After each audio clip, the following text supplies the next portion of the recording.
We're extremely pleased, as we always are, to welcome tonight as our speaker, Swami Atmajnanananda, also well known as Stuart Maharaj.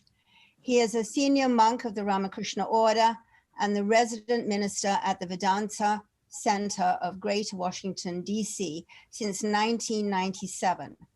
He joined the Ramakrishna Order in 1981 at the Vedanta Society of Southern California, and took his first vows of brahmacharya in India in 1992 and sannyasis in 1996. The Swami is a renowned scholar in Indian philosophy and has traveled extensively throughout India and Bangladesh.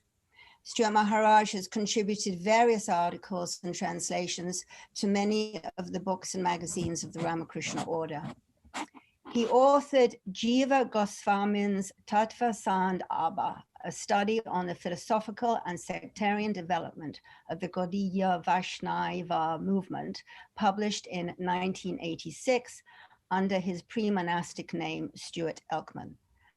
The Swami was a significant critic of Jeffrey Kripal's book, Kali's Child. He is a very popular speaker on Vedanta, particularly here in the States and in India, and you will find many wonderful video talks of his on YouTube. Swami's talk will be on Holy Mother's ideal of contentment and forbearance. We welcome you back, Swamiji, albeit unfortunately not in person, and thank you for agreeing to speak to us all here today. The floor, or more accurately, the screen, is yours, Swamiji. Okay. Thank you, everyone. Jananim Sharadam Devim Ramakrishnam Jagadgurum Padapadme Tayo Shritva Pranamami Muhurmuhu. I take refuge with the Holy Mother, Shri Sharada Devi, and Sri Ramakrishna, the Guru of the world. I bow down at their holy feet again and again. I chose this topic because most of you know, I'm sure, that Holy Mother's birthday came very, very late. In fact, we didn't have her birthday at all in 2020, that we had to skip that year.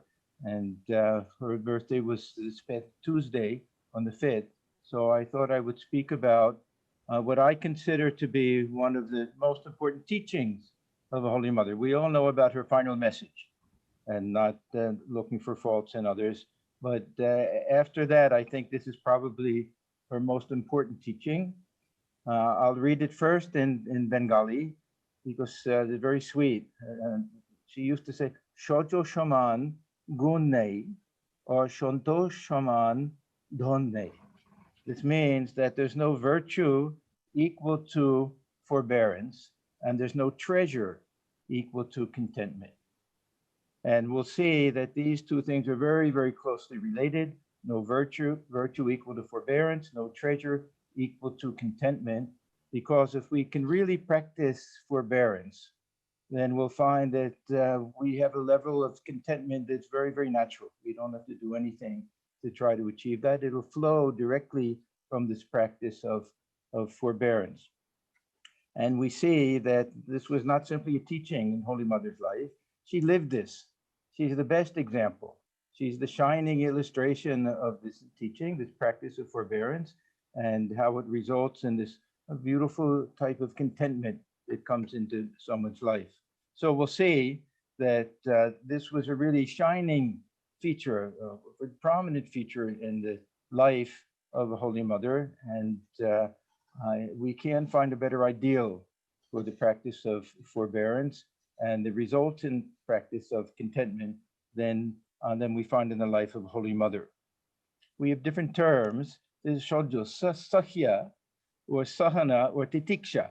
These all mean roughly the same thing. And Holy Mother had very sweet ways of expressing this. She used to say, and she got these things from Sri Ramakrishna, of course, but she used to say, Jai shoy, she roy, Jai na shoy, she na shoy.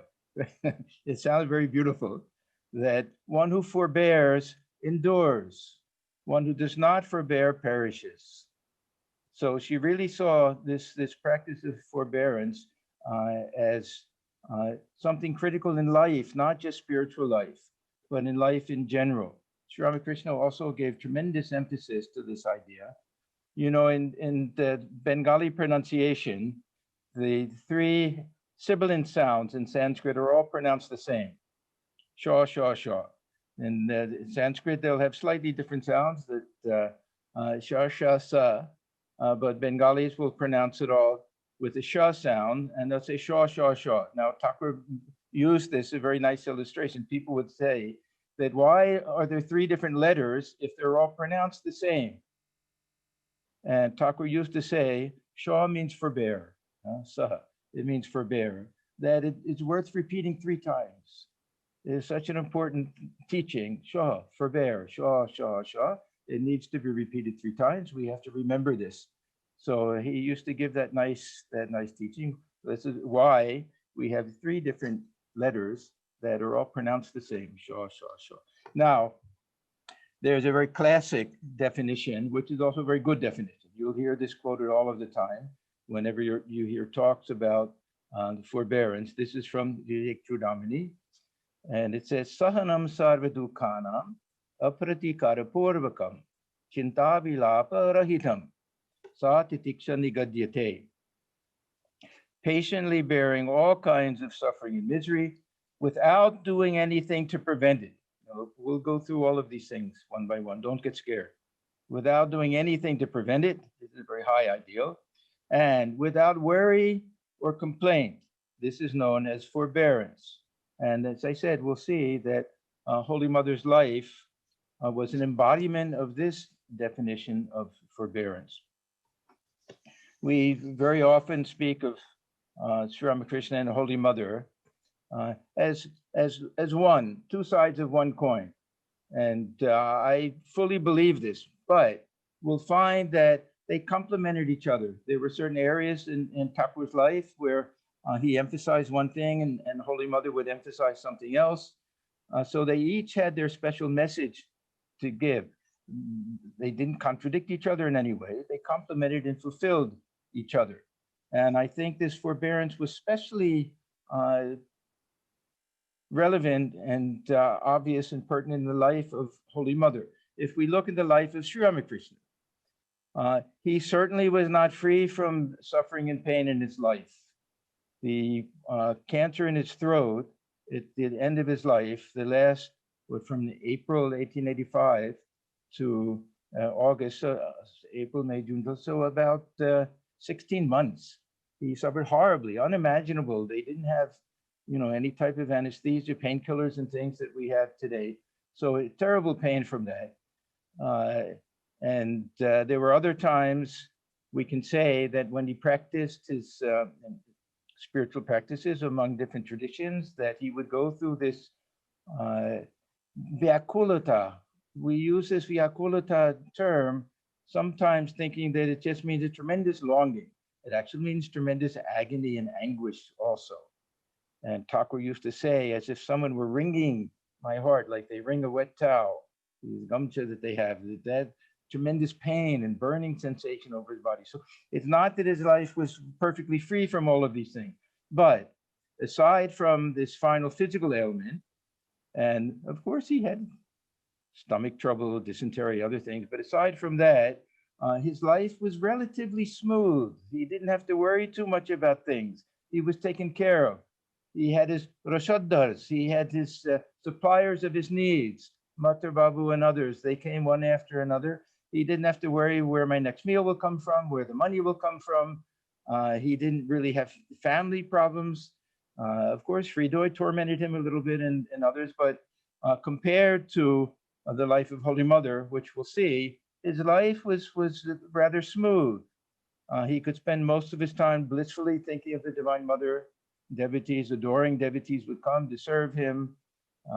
He could sing and dance and enjoy their company. So his life was really, from one point of view, it was free from a lot of the problems that people generally face, especially those in family life and in worldly life and social life and with their work and everything. Now, Holy Mother's life really was quite different from that. She had to face so many different types of hardship, both emotional and physical and mental also. Even her days in Dakshineshwar. And it's a little funny because she herself used to say that these were the happiest days of her life, as if there were a pitcher full of bliss within her heart.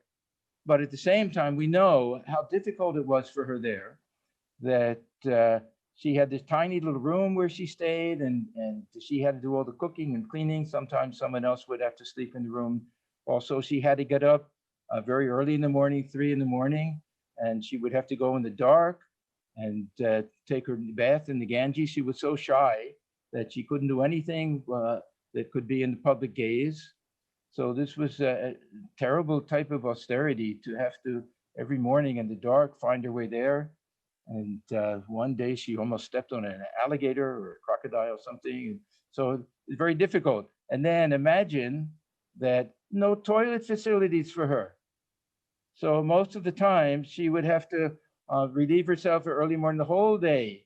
She would have to bear with any urge to use for the call of nature. Tremendous austerity to have to practice that. And as much as she loved the company of Sri Ramakrishna, in later days especially, when so many devotees came, that she was deprived of his company. In earlier days, she must have spent quite a bit of time. She would take food to him every day and sit with him, and he gave all instructions. But towards the end, we know that she would have to just stand and kind of look through the bamboo curtain that they'd put up, and she could peek through.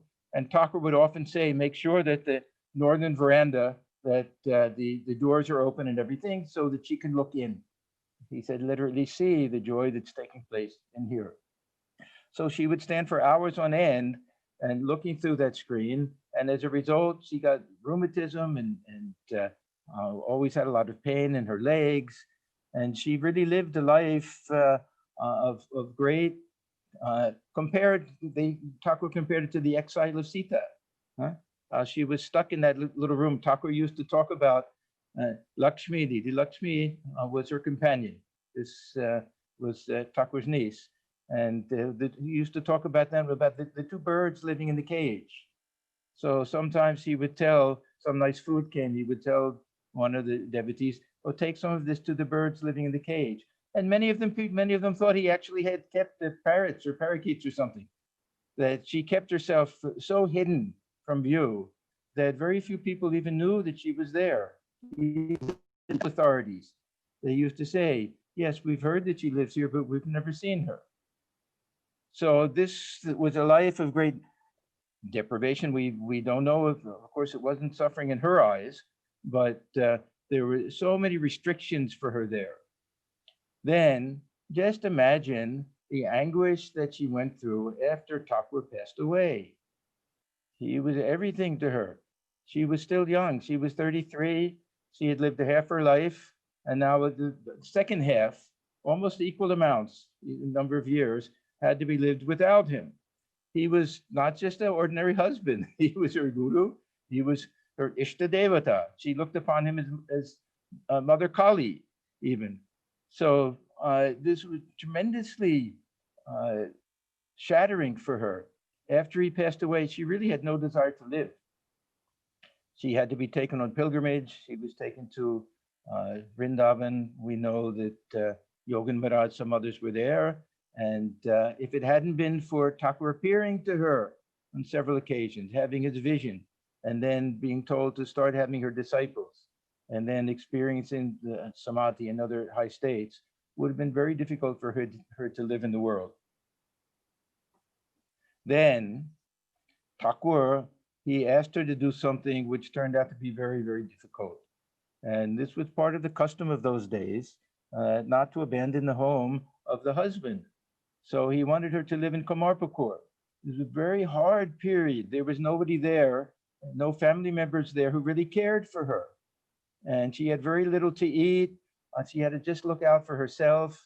And everyone gossiped about her. The village people in Kamarpukur weren't very nice to her. She had very few people that she could really talk to and get any consolation from. Thakur had told her not to remove her bangles. And we know she tore off most of the red border, but there was a small border on her cloth. These were considered to be no-nos for a widow, especially a Brahmin widow, to wear bangles and to not wear just a plain white cloth and not shave her head, all of these things. These were considered to be improper. People gossiped about her. It was a very difficult time, and people didn't know about it.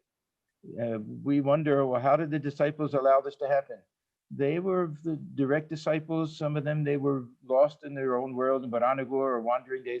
When they found out about it, of course, then they made sure to raise money. And they made Holy Mother agree to go to Jainabati, and then later, of course, made arrangements in Kolkata for her Udbodhan house there and everything else.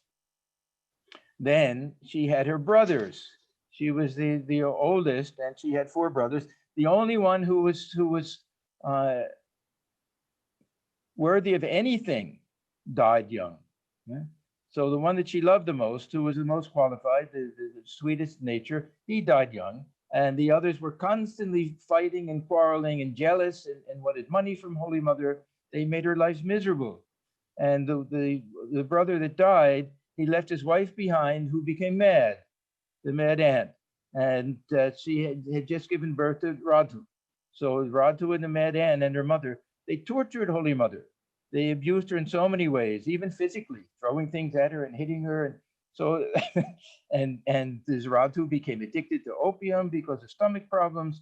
So at every turn, this drama of her family life was also there. So she didn't have any peace. And then the devotees would come. Thakur was a little bit particular who he would give initiation to. Holy Mother accepted everyone. And that meant that she would take on their karma also. And people, they were so inconsiderate. There would be days, it could be very hot out, and still she had to sit. They would make pranam one by one. She would be completely covered because she was so shy with the cloth. She would be sweating profusely underneath all of that. And people would come, and the men would come, especially, they would bow down. Some would worship her feet, would chanting, all of this. And here she is suffering that hour after hour. And afterwards, they would find her again and again taking Ganges water and washing her feet because she had this burning sensation. She, like Thakur, not to such an extent, but that this touch of worldly people, or just even taking on their karma. So this is something that left this physical reaction in her body as well. So we see that she had every opportunity to practice forbearance in her life, that at every step, physical and mental, emotional, family life and everything, that there was no shortage of opportunity there. Now, what was her ideal? How did she look upon this practice of forbearance? There's a very nice reminiscence. Some years ago, Swami Atmajnanananda, he collected a lot of reminiscences. It came out in 4 volumes, Reminiscences of Holy Mother. And one very nice one was written by M, the compiler of the Gospel of Sri Ramakrishna. And he mentioned 5 special teachings of the Holy Mother. And one of them is especially relevant here with regard to this forbearance, titiksha. So again, let me read it in the Bengali first, because it's a very powerful statement. Deho dharon korle dukho koshto achei, vidhataro khamata nei erod korbar, tobe shanti chaile sadhan bhojan koro. Deho dharon korle, if you would take a human body, that means everybody. If anybody takes this human birth, then there will be suffering and misery. It's unavoidable. Dukho koshto achei. There's koshto. There will be some physical suffering. There will be some mental suffering. There's no way to avoid these things. Vidhataro kamatane. Even God himself cannot prevent this from happening. Imagine, we think sometimes, oh, we'll pray, Thakur will save us. We won't have to undergo this suffering or that suffering. He says, no, even the Lord himself is incapable of preventing this. And then she says, but if you want peace, and we can say contentment here. So this will be the tie-in with contentment. then practice spiritual disciplines and perform worship and the like. Sadhan bhojan koro. So we notice here that she's not giving any big explanations. Why is there suffering? Other times she'll do that because we all want to know, why do we have to undergo all of this? Here she's just saying that this is just the way of the world, that we have to accept this as a given fact. And we see that the mental attitude towards suffering is the determinant factor of how much sting there is in it. It's not how much physical suffering or even mental suffering is. What is our reaction to it, and how do we identify with the pain and the troubles and the miseries, and even with this physical body? Many of you I know knew Swami Sarvapriyananda. He was in charge of our Boston and Providence Center for many years. He was very fond of saying, suffering is inevitable, but misery is optional. That we ourselves choose how much we want to be affected by these things, especially physical suffering. We can be miserable or we can be cheerful. That's up to us. Whether we have the pain, as Holy Mother says, it will come sooner or later, at one time or another. We'll all have to undergo some type of suffering.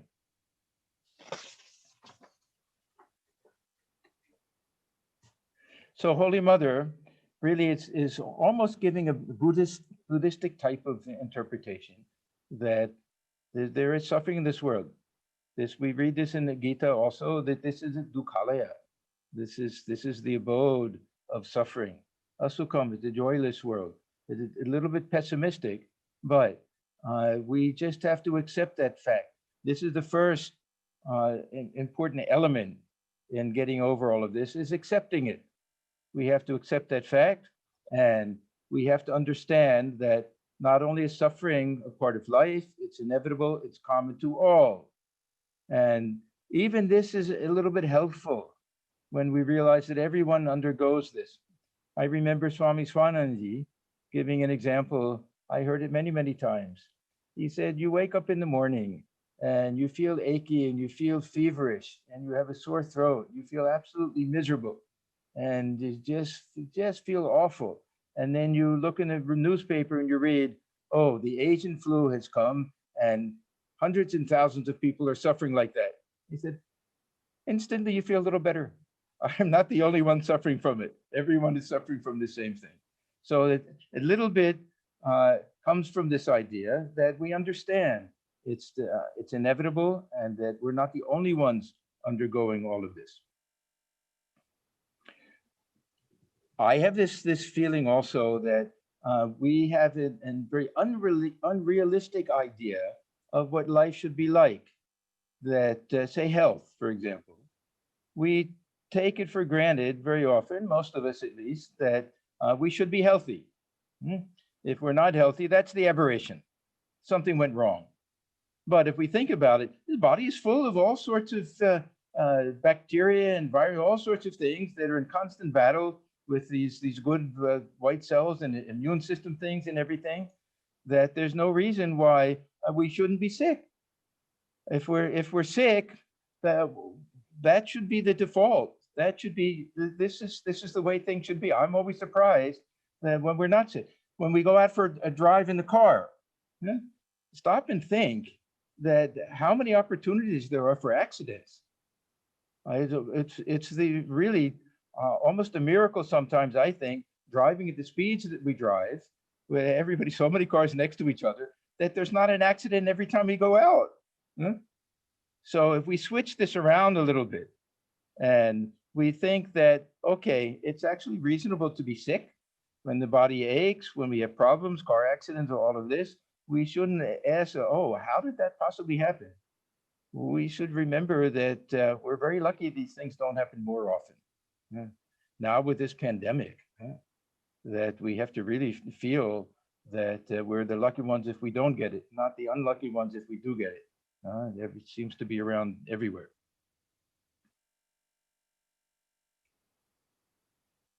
So this helps, I think, in understanding that pleasure and pain, that this is part of the fabric of life, that this is something that when we're born, we have to undergo this. Thakur says that You have a house, you have to pay rent for it. Huh? It doesn't come free, and this is the payment that we have. Now, there are of course other ways of looking at why we have pain and suffering, and as I say, it's our mental attitude. Whatever feeling we have, whatever understanding we have, will help us. And we have different moods, different ways of looking at this. Different people will understand it in different ways. Even one individual sometimes will say, oh, it's mother's will. Sometimes we'll say my karma. We can all use these different ways of understanding and dealing with the pain and suffering that comes out of life. One of the problems, I think, is that we have this idea that if something happens to us, it's unfair. Why me? Huh? Why did it happen to me? Now, Swami Vivekananda, he places great emphasis on taking personal responsibility for our own problems. This will be the karma model. And that makes it easier if we say, well, there's nobody else to blame. I only have myself to blame. It must be something that I did. Huh? So, and Swamiji himself, of course, had to undergo great suffering, physical to a certain extent, but just emotional and mental, traveling to the West, and so many things happened in his life, and the poverty of his family when his father died, watching his mother with hardly anything to eat. So it's so many different things like that. So Swamiji liked this karma model. I want to read a little from a lecture he gave called The Cosmos. He said, this is the only solution to the problem of suffering. I'm adding that, but he was talking about it. This is the only solution to the problem of suffering. Those that blame others are generally miserable with helpless brains. They've brought themselves to that pass through their own mistakes and blame others. But this does not alter their position. It does not serve them in any way. This attempt to throw the blame upon others only weakens them the more. Therefore, blame none for your own faults. Stand upon your own feet and take the whole responsibility upon yourselves. Say, this misery that I am suffering is of my own doing, and that very thing proves that it will have to be undone by me alone. That which I create, I can demolish. That which is created by someone else, I shall never be able to destroy. So this is a karma model. We can say that somehow it's easier to put up with these things if we feel that, no, there's nothing unfair about it.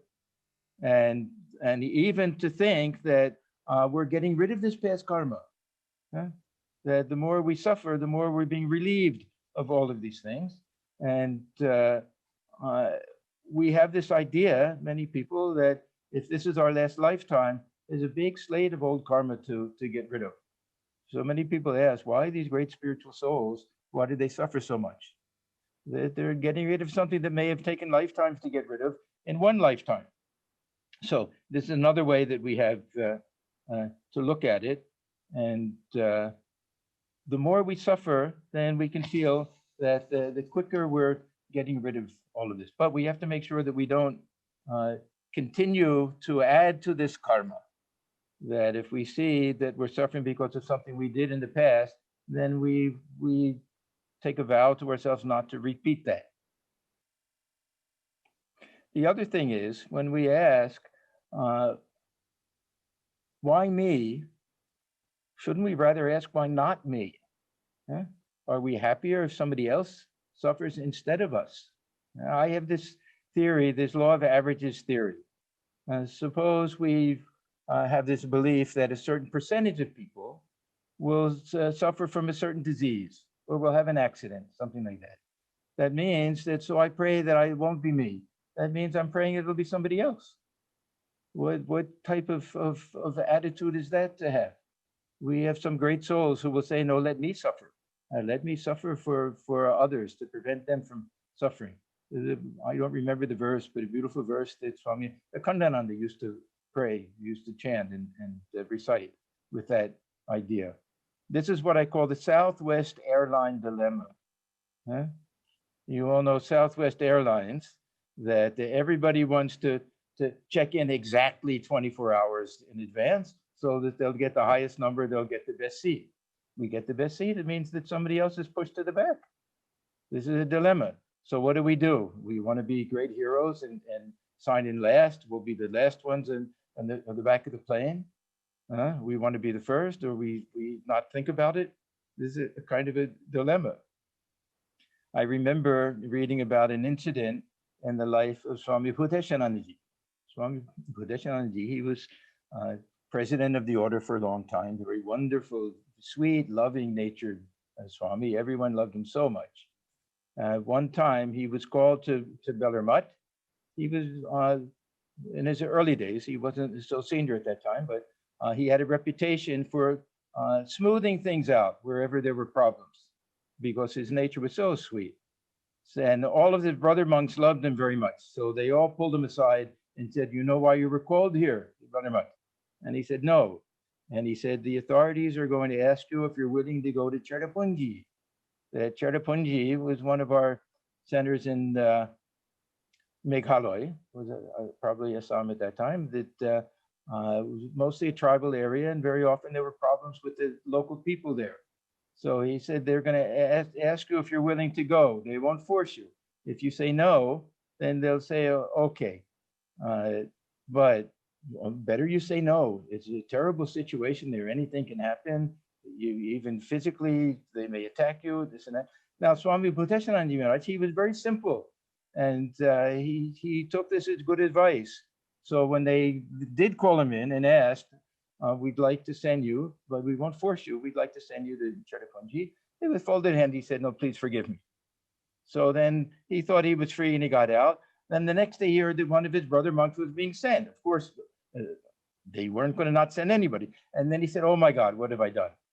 He said, "Because I wanted to get out of it, I'm making somebody else suffer in my place." So immediately he went back to them and he said, "No, I've changed my mind. Please send me there." So if we believe in this kind of law of averages thing, then every time we feel that we've been saved from something, somebody's there to take our place. So this is just one way of looking at it, to take the sting out of it. Why me? Why not me? And don't I prefer it to be me? That I have more strength than somebody else. Maybe someone else has a family member that relies on them. So all of these are very helpful with having to deal with the difficulties in life. Then the devotee model is there. This is a very, or at least relatively simple and easy and natural thing, because the devotee doesn't really have to practice forbearance. The devotee practices surrender. That means that there's hardly any recognition of misery, like the child, like the baby kitten. Huh? The baby kitten doesn't say, "Oh, I have to put up with being put in the fireplace and the ashes." The kitten doesn't feel that way. The kitten feels, "A mother put me here. It must be for my best. It must be something good for me. I'll be happy here." So someone who really practices this devotee attitude, then they don't have to put up with any suffering, maybe physical pain, of course, but they can simply feel that mother has placed me here. Mother has given me this disease. Mother has given me this challenge, this obstacle. It must be for my good. There must be some reason for it. This is a question, not just divine will, but divine grace. If we take this type of attitude, then this idea of forbearance, it almost disappears. We don't have to practice forbearance, that we're always happy. I've seen people like that they say, "No, whatever comes to me in life, I know that mother is doing it for my good, for my welfare. So I'm happy and content." Here again, we see how this contentment comes in. Then we have the Jnani. Jnani also has his own particular attitude. And two things in particular. One is this idea that everything is transitory. Whatever comes will go. We look back in our life and see how problems seem so tremendous, so huge at a certain time. And then we look back and say, "Oh, it wasn't such a big deal. And we got over it." And the worst pain and suffering, yes, it was bad at that time, but we got over it. So this idea, "this too shall pass," is a very wonderful motto to keep for ourselves. When we're in the midst of something that seems that we'll never get out of it, to tell ourselves that this too shall pass. Then the Jnani also has this advantage with this understanding that I am not this body, I'm not even this mind. I am the witness. I can observe these things. What is this pain and suffering? There's a vritti that's is affecting the chitta, and I'm watching the whole thing. I don't have to be affected by any of this. Why should I allow myself, if I'm the witness, why should I allow myself to identify with the pain that belongs to the body and the mind? There's a very nice verse from Burihadaranjika Upanishad. It's actually my favorite verse, and I was very, very happy. I heard this from Swami Baneshanandaji from Germany, that he mentioned this verse and said that this was also Swami Bhuteshanandaji Maharaj's favorite verse. It's a very beautiful verse. It says, Atmanam che vijaniyat ayam asmiti purushaha kimichan kasya kamaya shariram anusamjvaret. There are actually two ways of understanding this verse. If a person realizes himself as the Atman, or if a person wants to, if a person would realize. So either a God-realized soul, somebody realizes himself that I am that. If someone can realize that I am that, I am one with that Supreme Brahman, or if somebody wants to realize that, then what possible incentive is there? Kimichan, desiring what? Kasikamaya. With what expectation, with what hope, what possible advantage would there be to suffer along with the suffering of the body? Anusam jwara. Jwara means fever. The body has fever. Does that mean I have fever? I don't have to have fever. The body has fever. That doesn't mean that I have to have fever.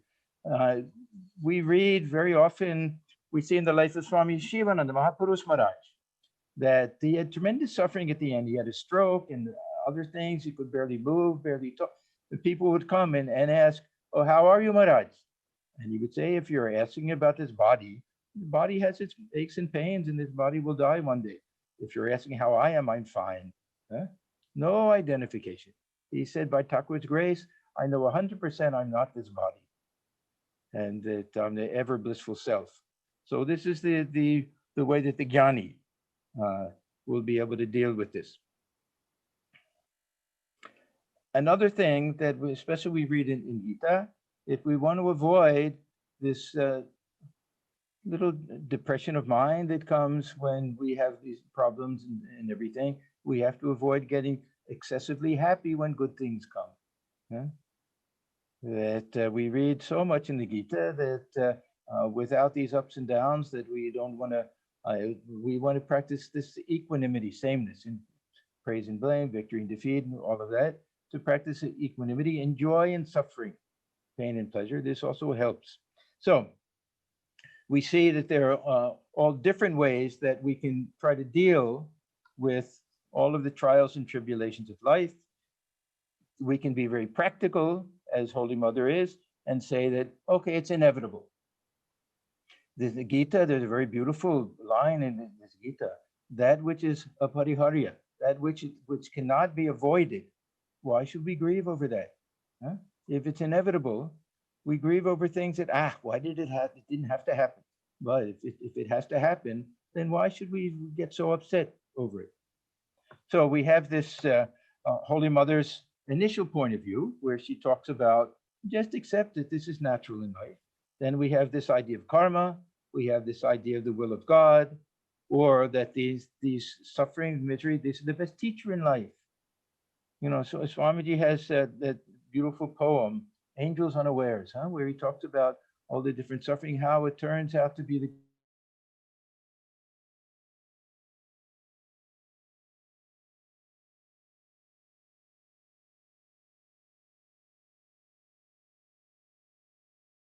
greatest teacher, and it awakens than any joy or happiness can be.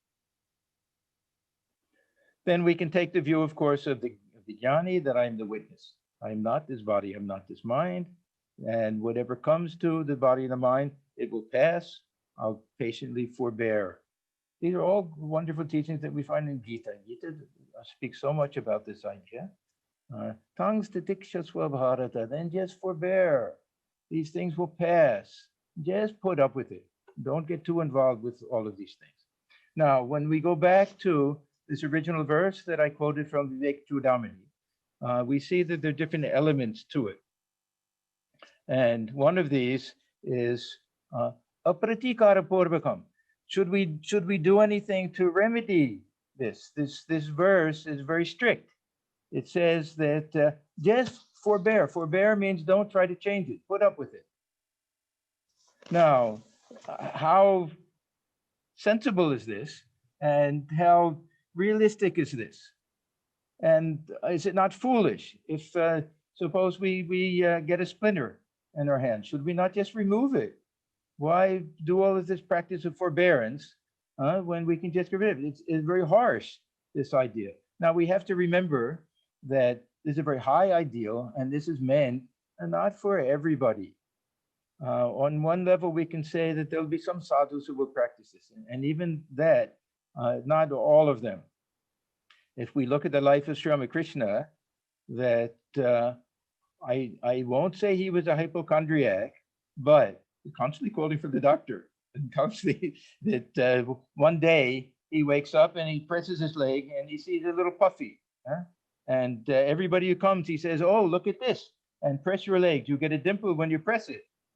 And should we call the doctor?" All of this. So everybody has a different attitude. To what extent do we try to take care of things? We have our instance of Swami Vijnanananda. He wouldn't take medicine for anything. At the very end of his life, I think they forced him to take a little bit of homeopathic medicine or something, but he wouldn't do it. Swami Turiyananda, he also didn't like it. They used to quote this line, "Oshadham janavitoyam, Vaidyo Narayano Harihi." That why should I take medicine? The Ganges water is here. That'd be my medicine. And you want me to go to ordinary doctor? The Lord himself is my doctor. Now, Thakur reversed it. He didn't say the Lord is my doctor. He said, I look upon the doctor as God himself. So that's how he had faith. Many of the disciples would say, Thakur, you have far more faith in these doctors than we do. So anyhow, this isn't something that we automatically say, okay, I won't go to a doctor again, that I'll practice forbearance. It's foolish in many cases. Now, if we look at the life of Holy Mother, let's go back to the life of Holy Mother. We can see that there were certain times when she practiced this to the letter.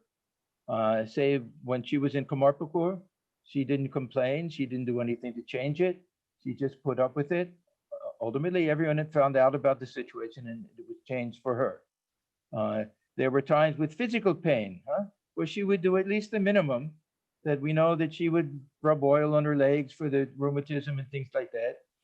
There was one time when she came down with a terrible case of dysentery and pus and everything coming out of her body and her pores, and she could hardly stand. She was so weak. The eyes would get caked. She could hardly open her eyes. It was a horrible thing.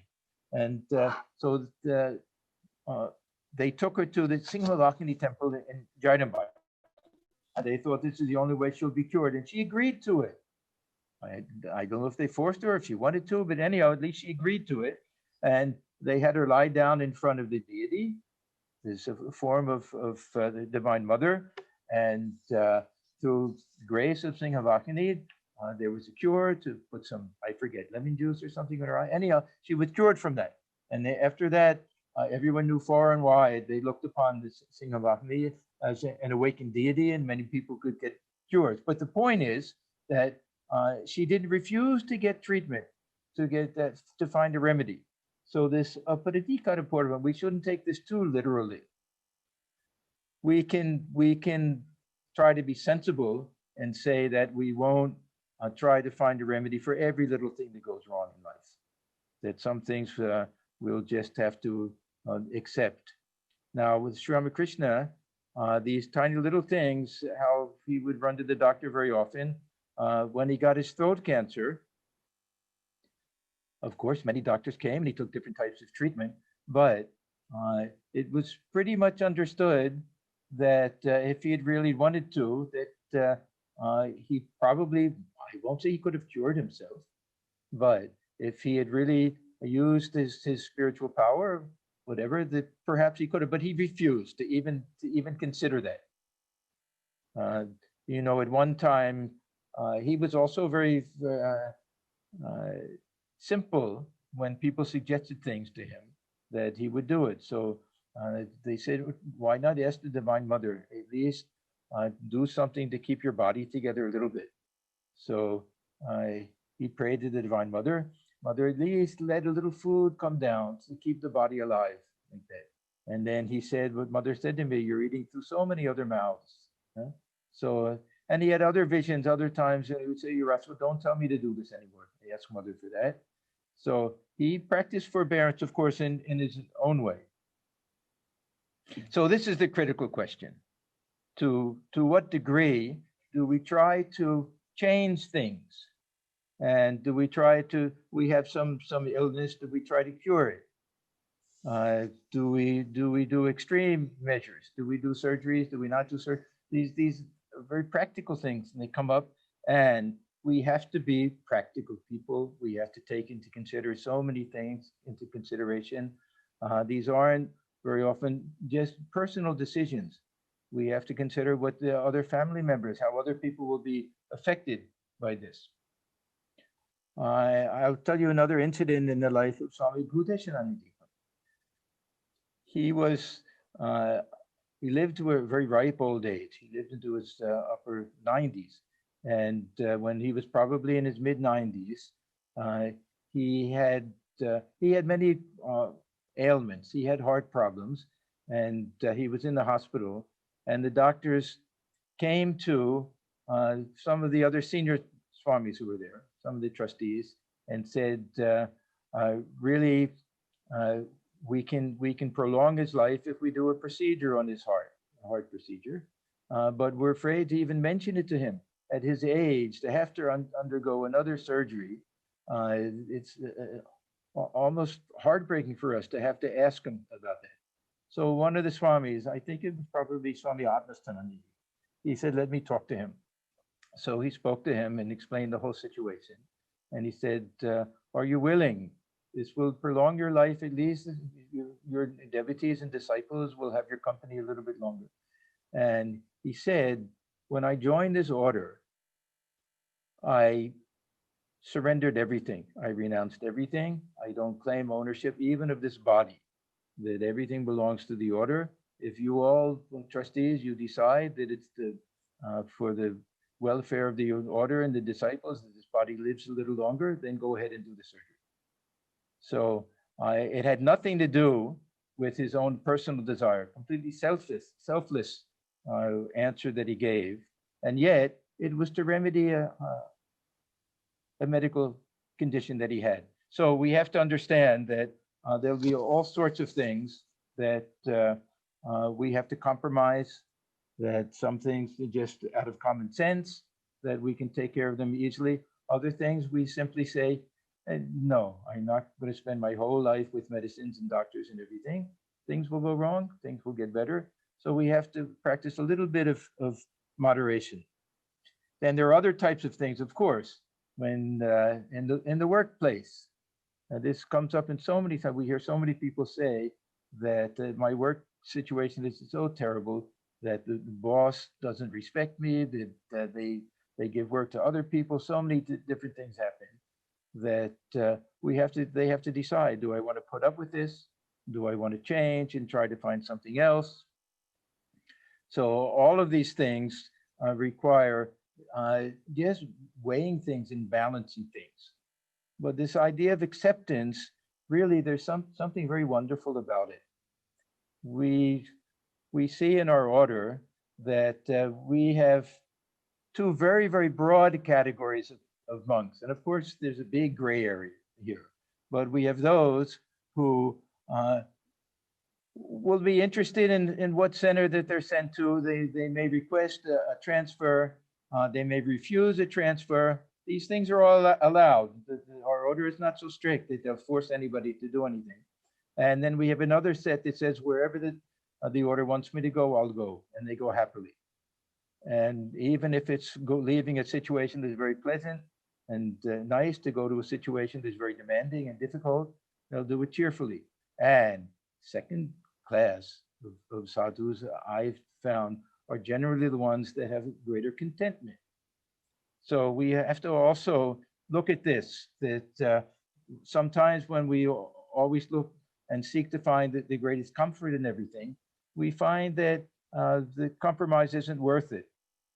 And when we try to do something to better ourselves, we have to ask that we're changing our job, we'll get more money, we'll be able to have nicer things. Are we complicating our life, or was it better before? We'll get to this with contentment. To learn to be content with things is another way to help practice all of this. There's something called the serenity prayer. I want to read this because I think this is almost the final word on this question of when to change things and when to practice surrender. It says, God grant me the serenity to accept the things I cannot change, the courage to change the things I can, and the wisdom to know the difference. So this is a very good standard, I think, to try to follow. Now, I want to get to the last part of this Vivekachudamani verse. This is Chinta Vilapa Rahitam. Chinta. Suppose we have all of these problems in life. Can we manage to deal with them without worrying about it, without that anxiety, without, oh, what will happen? This is, if we can't do it, then we're not practicing forbearance. And vilapa, can we do it without complaining? Can we do it without worrying and always thinking, well, why did this happen to me and all of that? Or even practicing this false type of stoicism. Can we really do it and just have a very clear, clean mind and say, yes, that these things, they belong to the body, they're happening, it's my karma, all of this. I'm not going to let the mind be affected. Why should I suffer along with the suffering of the body? And why should I complain to anybody? And why should I worry about it? What will happen will happen. No one is going to live forever. No situation is permanent. Everything is changing. So again, if we can practice surrender, if we can practice acceptance of our karma, self-reliance, fearlessness, and if we can really believe that our ultimate goal in life is a spiritual goal, then we don't have to worry too much about these other things. They'll take care of themselves. So getting rid of this chinta is a very important thing. And to learn, if we suffer, at least put on a cheerful face. Swamiji says in one place, if you can't put on a cheerful face, then stay in your room. Don't subject people to this always complaining and this hurts and that hurts and everything. Nobody cares for these things. Okay, now we spend all of this time on titiksha, on forbearance, because this santosha, contentment, it flows from this. And we'll see also there are different ways of looking at this santosha, a very beautiful word, that it can be both a spiritual discipline and a spiritual attitude and a spiritual goal. It's a spiritual discipline because we try to practice this idea that whatever comes to us we'll be content with. Now the question comes up, how much do we strive for things? With moderation. It doesn't mean that we sit back. This yadrichalabha samtushtaha. This is a very beautiful phrase we find in Gita, that there's a very extreme way to do this. There's something that some sadhus practice, adhigara vritti, that just like the python or boa constrictor, they'll hang from a tree and they'll just wait till some animal comes nearby and then they'll catch hold of it and they'll swallow it. Other snakes go out hunting. So this is the sadhus that won't even beg their food. They'll wait and see if food comes, it comes. If it doesn't come, it doesn't come. They're content either way. So this is one type of practicing this contentment, whatever comes. For us, which we can't do, then we put forth the effort, we do our best. Then whatever comes as a result, we're content with that. So this is that type of contentment that we practice as part of our sadhana. And it involves a little bit of moderation, that we're content with what we have. That means we're not always trying to get a bigger car and a bigger house and all of that, because sometimes these just complicate our lives and they don't satisfy what we're trying to satisfy. The ultimate contentment will have to be spiritual contentment. We have to realize that at some point. So again, it's a very personal decision. It doesn't mean that we don't try to advance in our career and all of that, but we have to be sensible And we have to realize sometimes that that we practice this. We do our best, and whatever comes, we accept it, and we're content with that. Now, in spiritual life, there's something called spiritual discontent. And this is what we can call Thakur's Vyakulata, that we don't remain content with our spiritual level, that we say, okay, God, when God wants to grant us grace, that it'll happen. Thakur didn't like that attitude. There's one song, a Bengali song, I don't remember the words to it, but somebody was singing it, that, oh Lord, one day we'll feel your grace. And Thakur said, don't sing that song. I don't like that attitude. You say, no, you must reveal yourself to me. So this is okay. This spiritual discontent, if it's genuine, of course. And this comes at the very end. This is what Thakur calls this vyakulata. So we have to balance all of these things, practice this contentment with regard to our life in the world, this desire. And everyone has these desires, a little bit of desire for wealth and enjoyment and reputation and all of these things, if they're too strong, will automatically lead to some type of discontent. We can never fulfill those types of desires completely. We can do it to a certain extent, but these are very deep-seated, and very often we only learn these things through experience. That whole lifetime of trying to fulfill desires, and we find that it's impossible to do it.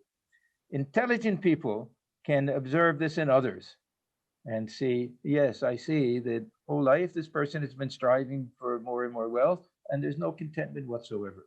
And I see other people, they're very simple, satisfied with whatever comes to them, and they have that perfect type of contentment. So again, the balance, this doesn't mean we shouldn't strive to be successful in our career and all of these other things, but we have to observe our mind and see what is our motive, what is the motive, and what is the possibility of really gaining contentment through these external types of means.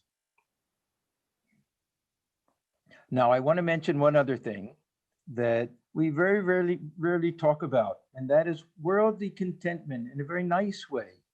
And I see this with many people who may not be what we would call spiritual. They may not even be very religious, but they have some concept of dharma. They have some concept of, look, I've chosen the married life, and I have a family. And at the end of the life, they can say, I looked after my family. I had a good career. I started a business. Many other people were able to work for me. I gave money in charity. I've seen this. I've actually seen it with my father. He was that type of person. He set up funds for educational funds for children, grandchildren, great grandchildren even, and would give money in charity. He with great joy for him. So at the end of his life, without any certainly no spiritual practice that we saw, but a certain type of contentment that comes from leading a good life. This is an important thing. We shouldn't just say that, oh, it has to be a spiritual type of thing. This has its own type of spiritual value to it. I would say that leading a dharmic life is something very important. Now, the other thing is that if we're spiritual aspirants and we lead a sincere spiritual life, even if we don't have any higher type of God realization at the end, we look back on our life and we can say, yes, I made a sincere attempt. I was sincere in this life. I did my spiritual practice. I tried to follow the teachings of the Guru. That'll give a great sense of contentment at the end of life. Now, we still haven't come to the real final contentment, what Santosha really means. And this only comes through the highest type of realization. We have this over and over in this Gita, this idea, Atmanyev Atmana Tushtaha, satisfied by the self, in the self, through the self, this Atmarama idea that really this ultimate type of contentment will come with this highest type of realization of our own divine nature, the divine presence of God dwelling within, understanding this is the ultimate goal of life. Now, before we go to, we'll have time for questions after this. I just want to close by chanting a few verses from Gita. This is one of my favorite sections, and it gives us, really gives this feeling of spiritual contentment. This is from chapter 6, The Way of Meditation, verses 20 to 23.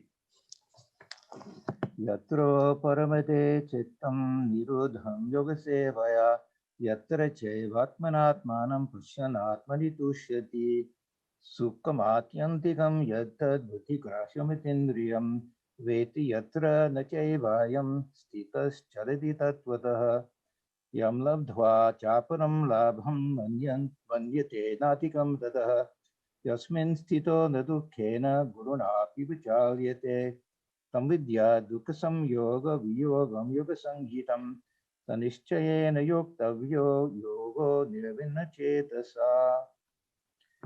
When the mind, absolutely restrained by the practice of concentration, attains quietude, and when seeing the self by the self, one is satisfied in his own self, when he feels that infinite bliss which is perceived by the purified intellect, and which transcends the senses, and established wherein he never departs from his real state, and having obtained which regards no other acquisition superior to that, and where established he is not moved even by heavy sorrow. Let that be known as the state called by the name of yoga, a state of severance from the contact of pain. This yoga should be practiced with perseverance, undisturbed by depression of heart. So let me stop here, and we have time for some questions or discussion. Yes, Swamiji. Okay. So if anyone has questions, you can either type the question in the chat or just unmute yourself and ask the question that way.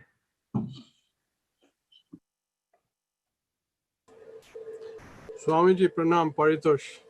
Okay, hi, Paritosh. Good.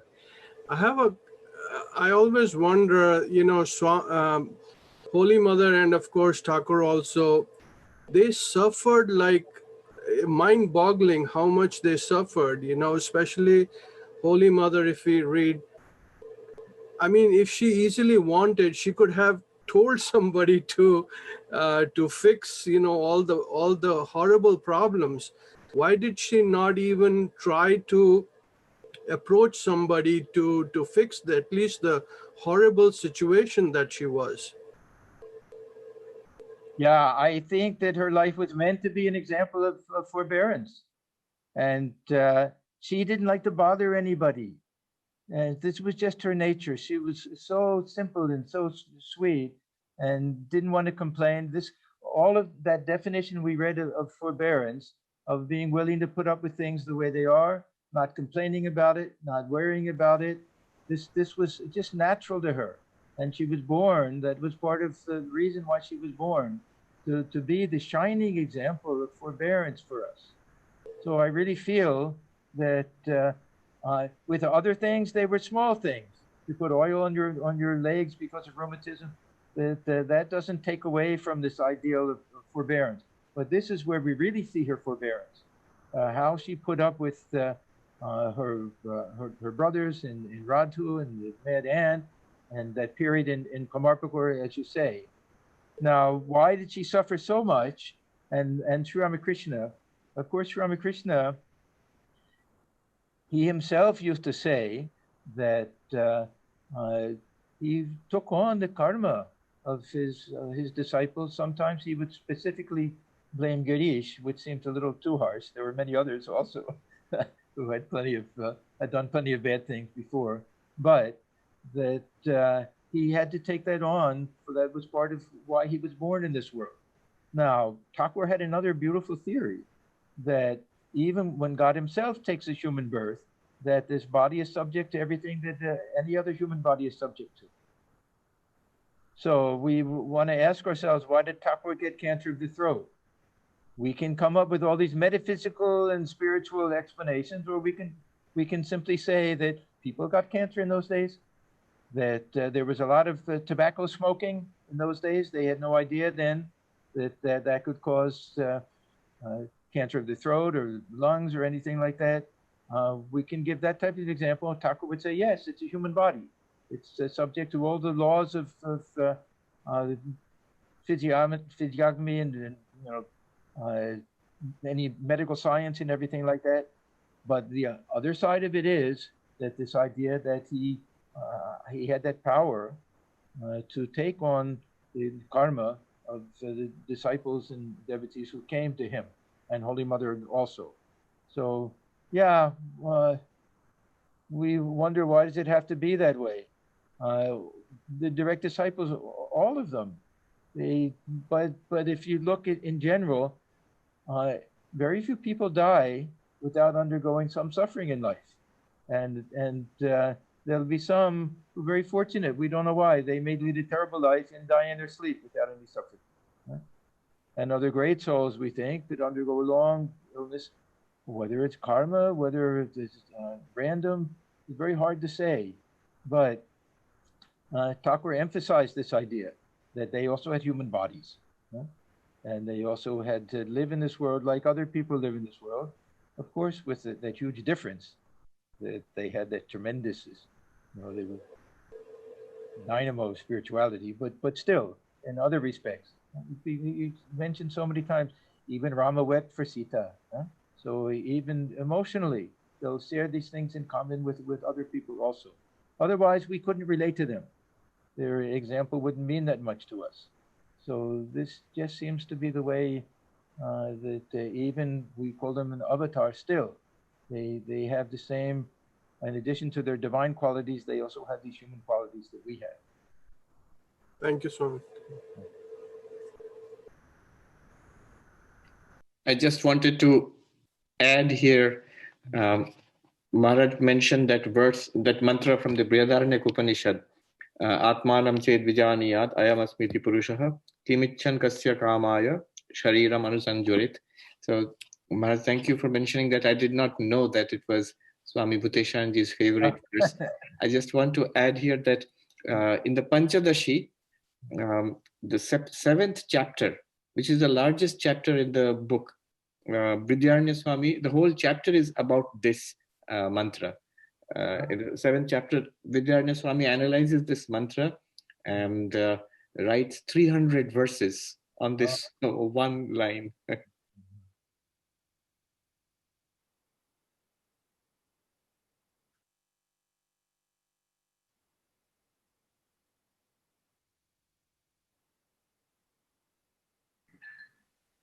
Any other questions?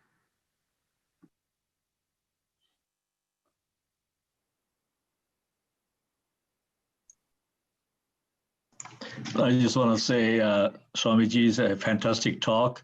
You explain these things so layman's term, such a high philosophy and how to live. It's so practical.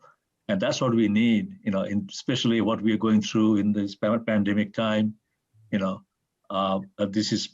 Timing is perfect. And thank you so much. And please accept our, sincere pranam. You can thank Diane. She's the one who chose this topic for me. I gave a couple of. No, I just picked between the two.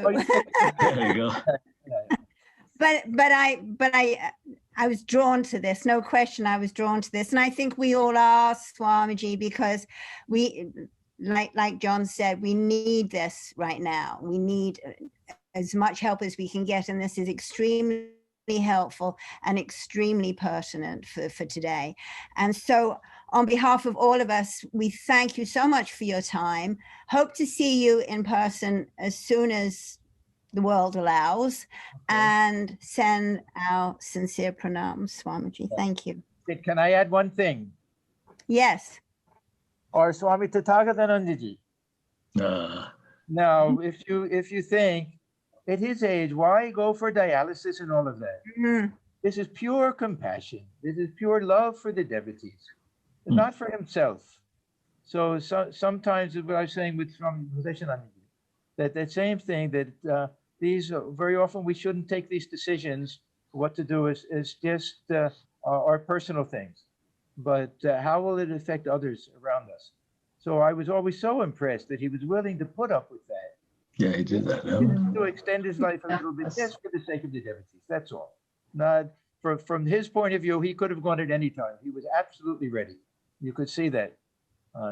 And he would even say that. Yeah. So this is a very beautiful example of how it may look like somebody's not practicing forbearance. We're going for this treatment and everything, but the exact opposite is an absolute perfect example of absolute selflessness and love for others that was behind that. So I want to thank all of it. Yes, Fritos? Swamiji, did Swami T give you blows on your back? Many, many times. I had that great blessing.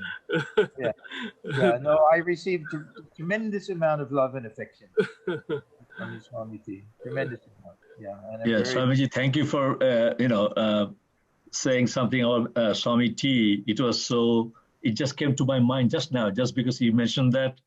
And I remember that those days, me, Pradeep, Diane, all of us, Robert, we were there and we witnessed everything. And now it's a flashback from the past. What a sacrifice, what a life he led. And, now we remember what he did, and that's coming so real. Thank you so much for bringing it up. Swamiji, there's a question from Prabir Babu. Okay.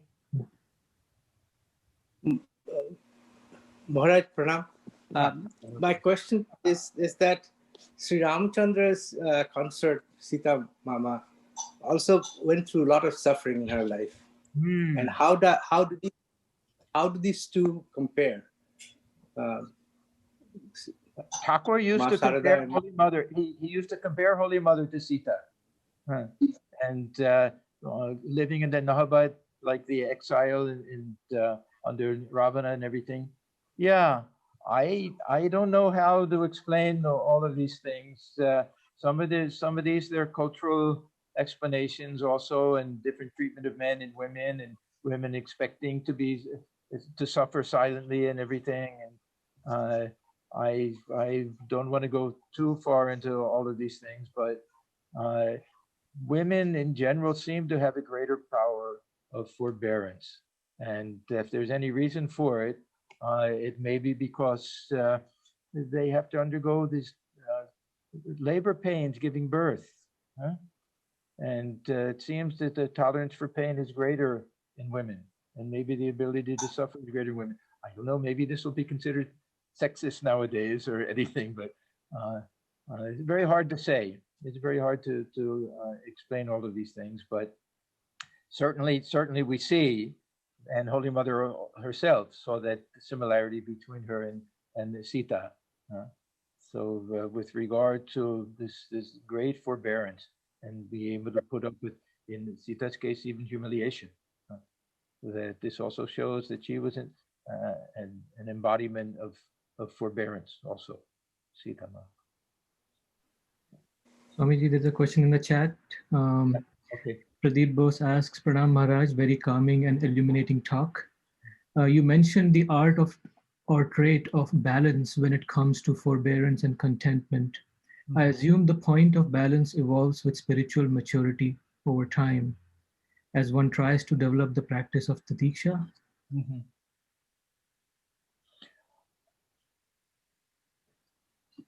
It's also a question of personal experience, and we have to live a very conscious life. We have to observe our motives for doing things. We have to observe the results that we get, what our expectations are. At some point in life, we have to come to this conclusion that what we really long for cannot be fulfilled by external things. And as I say, some people can do it by observing others, some just by reading. Some people have to go through a long process of being successful in every possible way and still not being happy. And of course, everyone is different. Some people are perfectly content with success in the world, but most people will find there's still some little emptiness. Something hasn't really been satisfied. And those of us who are trying to lead a spiritual life, then we should easily see that that contentment that we long for can never come about through fulfillment of desire. It comes really with the elimination of desire. We have this concept of aptakama, and that we get all of our desires fulfilled. It's impossible to get all of our desires fulfilled. It means that the desires get eliminated, that we feel that we have everything, we don't need anything else. Swami Lokeshwaranandaji, whom I loved very, very much. I had very fortunate to have a lot of association with him. He used to quote something, I don't remember where it's from, some Christian scriptures or something, that said, having nothing hath all. Having nothing hath all.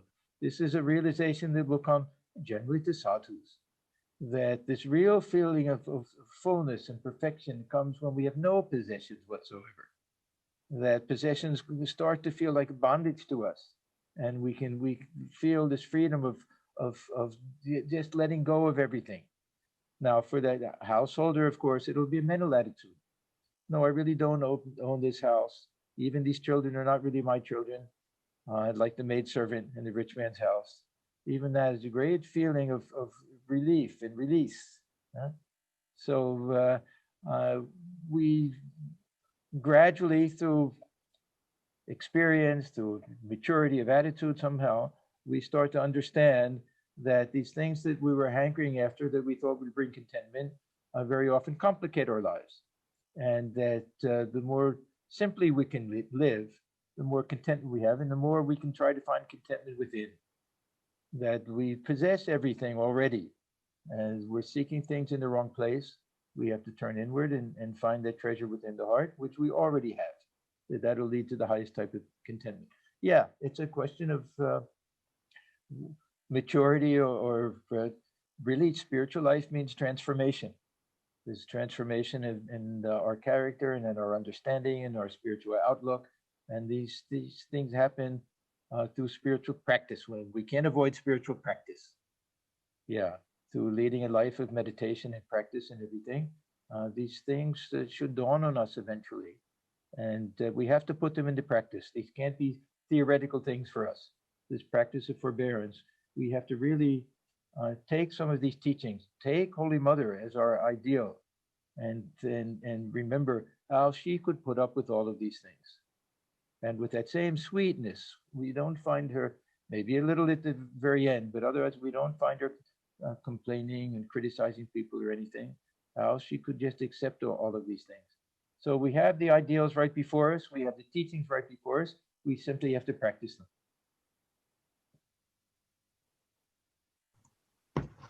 Thank you, Maharaj. Thank you, Swamiji. Beautiful answer. Dan, I think you're muted.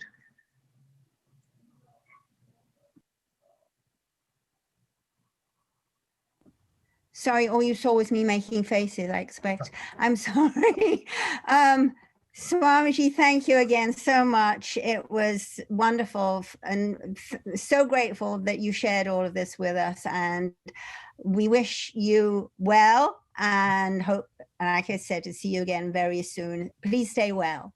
Okay, and I thank all of you, Swamiji. Thank you so much, Diane, all the devotees. It's nice to even see your faces on the screen. Yes. So, of course, I hope we can meet together in person before too long. Yes. So. Yeah, indeed.